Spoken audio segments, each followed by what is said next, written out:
Justin, isang napakalaking balita ang kumakalat ngayon tungkol sa dating Pangulong Rodrigo Duterte. Ayon mismo sa lead counsel niya na si Attorney Nicholas Kaufman, hirap na raw si Duterte sa kanyang memorya, at ito ay posibleng makaapekto sa kanyang paglilitis sa International Criminal Court o ICC.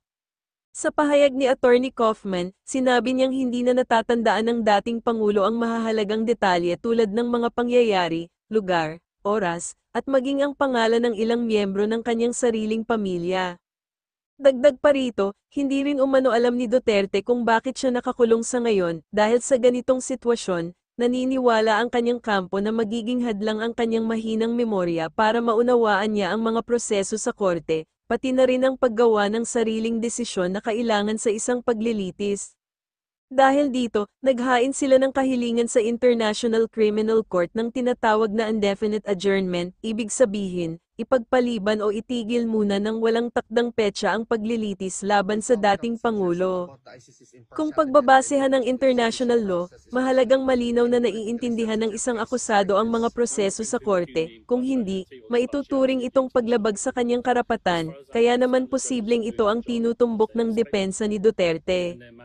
Pero syempre, malaking tanong din ito sa publiko, totoo nga ba na humina ang memorya ng dating presidente, o isa lang itong legal na hakbang para ipagpaliban ang kaso sa ICC? Marami rin ang nakakapansin na sensitibo ang timing nito, lalo na't matagal nang mainit ang usapan tungkol sa mga kaso ni Duterte kaugnay ng giyera kontra droga. Kayo, ano sa tingin nyo, totoo nga ba ang sinasabing kondisyon ni dating Pangulong Duterte, o ito ay taktika lamang ng kanyang mga abogado? I-comment nyo sa ibaba ang inyong mga opinyon at siguradong babasahin ko ang mga yan. Huwag kalimutan na i-like ang video na ito, mag-subscribe sa channel, at i-click ang notification bell para lagi kayong updated sa mga breaking news at malalaking issue.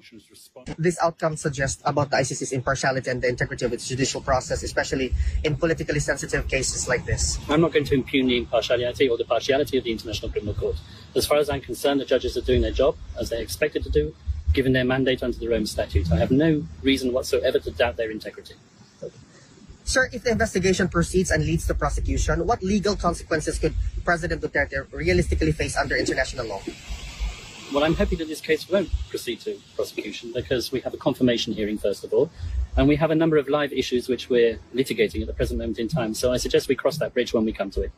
Sir, would you know that if there's really a clear timeline regarding the adjudication of the motion for the interim release? I would hope that within a month it would be decided. As I said, we've currently in the process of making our request for leave to reply.